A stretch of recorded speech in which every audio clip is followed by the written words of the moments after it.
Greetings, everyone, and welcome to this Ascension Sunday Parish Update. Now, this Parish Update is going to be all about the procedures for coming back to Mass. We're very excited that we will be reopening our doors this Tuesday and this coming Tuesday, and of course, our first full weekend of Masses will be the weekend of Pentecost. But a few reminders of things we said last week. Realize, first of all, that the reopening is a phase, it's a process. So this initial reopening is just the first phase of coming back to Mass. A few things that the Archbishop reminded us of last week was, there may be many people that are not ready to come back to Mass. There are many that probably shouldn't be taking that risk. If you're 80 years or older, if you're 70 or older and you have a precondition, if you happen to just have a serious precondition, if you're sick, if you're anxious, if you're afraid, if you're unwilling to wear a mask, well, if you have little kids, as I mentioned last week, little kids that you feel you can't control, maybe touching everything and putting their mouth on just about everything and anything, well, all of these groups of people, it's probably best that you wait a while and you stay home and you play it safe. For this reason, the Archbishop has granted a dispensation until further notice from the Sunday Mass obligation. The virtual Masses, of course, will continue, and we will continue to provide those for you precisely for those that are not yet ready, or it would be unwise for them to come back to Mass. But as I mentioned to you last week, it's going to be a little bit of a different experience than what we're used to. We all are asked to wear a mask as we come to church and as we are inside the church throughout the entire liturgy, obviously except for the moment when we receive communion. Social distancing is huge. It's all about social distancing and maintaining the 6 feet. You will notice that in the seating arrangements of the church, and there are two types of seating arrangements, seating for individuals or couples. And then there's family seating, which would involve 3 or more. But everything is marked off. The parameters are there, 6 feet from one another. You'll even see little lines on the floor as you come to communion that are marked 6 feet from one another so that you can stand there. So as you come to church, and let's say we are here in the station number 1 of this video. When you come to church now, you can park wherever you need to park, but the entrance can only be accessed through these doors behind me. If you try to enter the church from the side doors, those will be locked. These are CDC guidelines. There can only be one entrance into the place. So everyone must come to the front of the church and enter from here. Let's go inside so we can be at the second station.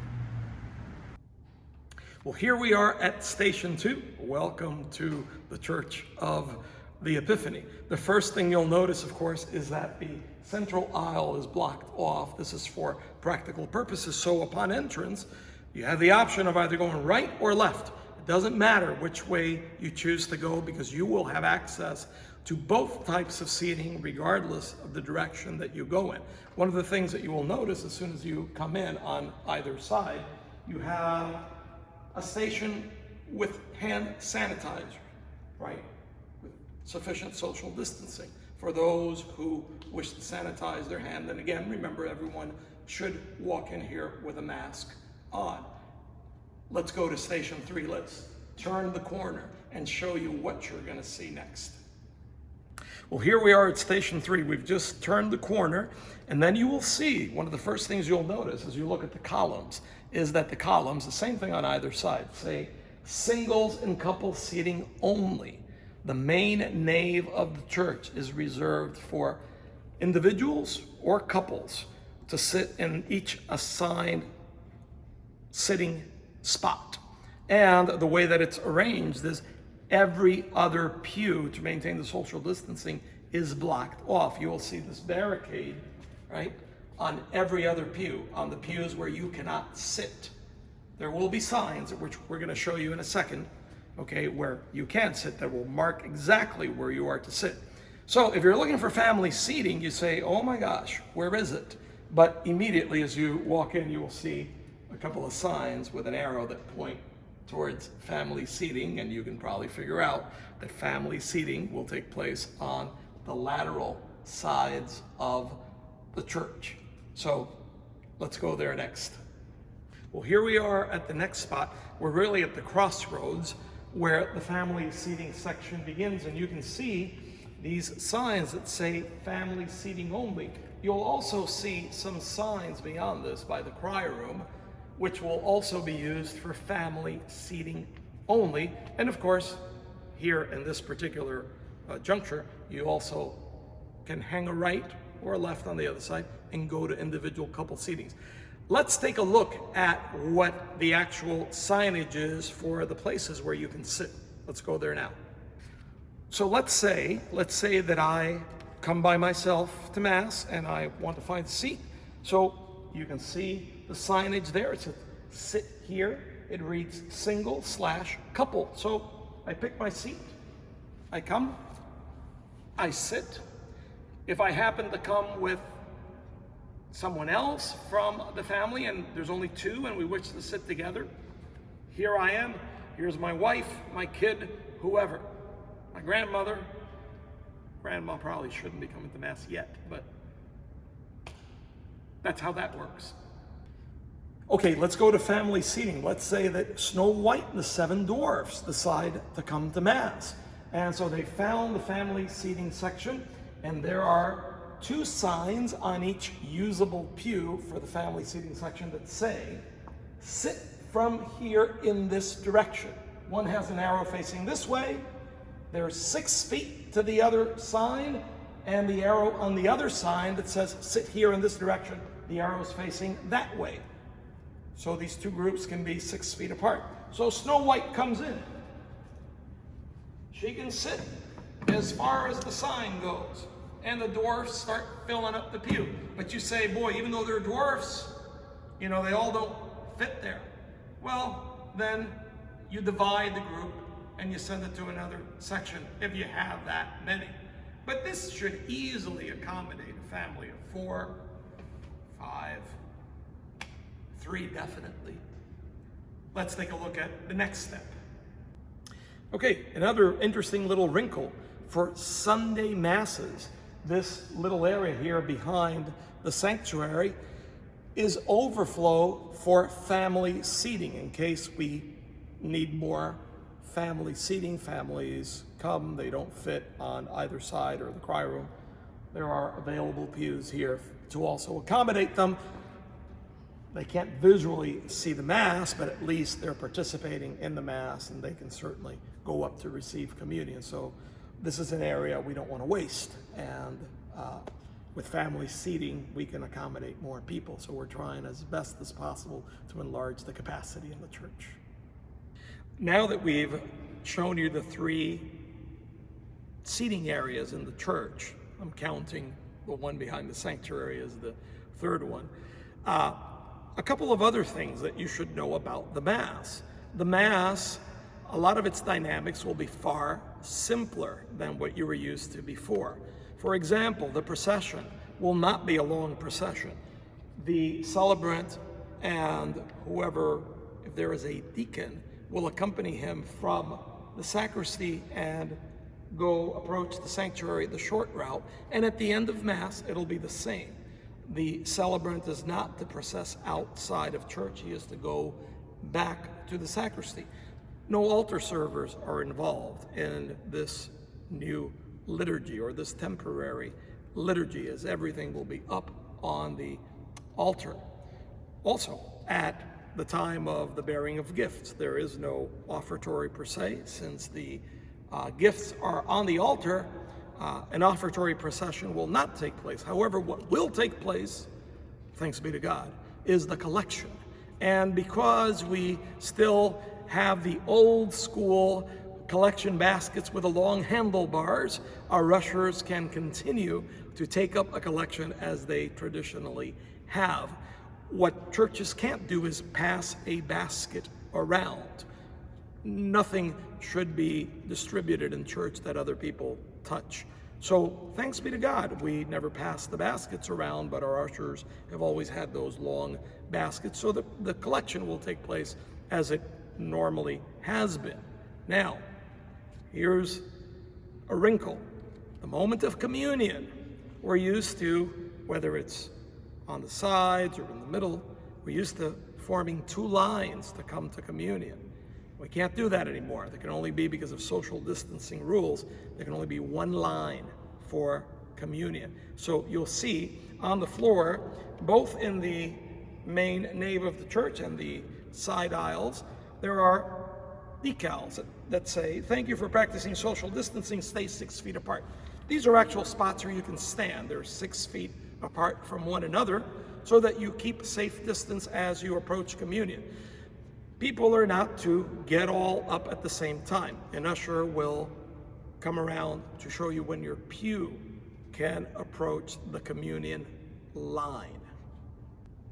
To kind of wrap all of this up, and something that I forgot to mention about communion is that communion in both forms will be available. Although most will receive in the hand, and we certainly encourage most of you to receive in the hand, as the apostles did at the Last Supper. But for those who wish to receive on the mouth, we will have a special station that a Eucharistic minister with gloves will only distribute there at that station to those who wish to receive on the mouth. If you wish to receive on the mouth and you approach the celebrant or another Eucharistic minister that is not at such a station, you will be directed to please go to that station. As I mentioned just a little while ago, at the end of Mass, after the final blessing, the celebrant is to process back to the sacristy, to not congregate with the people, because what we don't want are clusters of people being together. We want to observe social distancing, so the faithful, as the Archbishop mentioned, are encouraged to also exit the church, and you can exit the church through any of the two side doors or the main entrance of the church, but you're encouraged to not gather socially after Mass. If you speak to someone, maintain social distance or speak to them at another time. But we hope that these guidelines help you, give you a little bit of a sense of what to do or what you can expect when you come to church. I should mention that, listen, thanks be to God, our church is one of the largest in the Archdiocese, and our capacity in here, depending on, with this new type of seating, depending on how many couples or families or singles come, it can fluctuate. We can accommodate anywhere from 250 to 325 people or so. Should we be filled at the capacity, that's why the virtual Mass is available to you. But a very, very, very important thing to remember is that the churches will only be open for Mass or other liturgical events. In other words, Epiphany Church will not be open all day. What we will do for daily Mass, after the 8 o'clock Mass, we will keep the church open until 9 a.m. for the usual crowd that wants to stay behind and pray for a bit. And the reason why the churches will not remain open all day is simply because of sanitary reasons, because we need to keep the place sanitized. We will have a crew here that will wipe down, will sanitize the bathrooms between Masses, will wipe the pews down between Masses, and if you leave the church open all day, you don't know who's coming in and who's going out and who touched what, and it's simply to keep you safe. Again, remember that this is just a phase. This is the first phase of reopening. So we've tried to do this. We've tried to set this up as efficiently and as elegantly as possible for you. We certainly thank you in advance for your patience, your cooperation. We certainly look forward to seeing you and to celebrating liturgies with people here. Something that is not Mass related that I do want to announce, since we have not had confessions in a long time, and about our general schedule, our Mass schedule will remain exactly the same, both daily Mass and Sunday Masses, the Saturday Vigil and the Sunday Mass. Those Mass times will remain. What we will not have the first Saturday are confessions at their regular time. It might be a little too problematic with setting up for the first Vigil Mass and whatnot. But we will avail a special confession schedule on Friday night, this coming Friday, May 29th. For those who wish to come to confession, we will have several priests here in the church to hear your confessions. So those of you who wish to come are certainly welcome to do so. Again, a little bit of information, but we hope that this has been helpful to you in preparing you to come back to church. We look forward to seeing you, and we'll definitely catch you next time.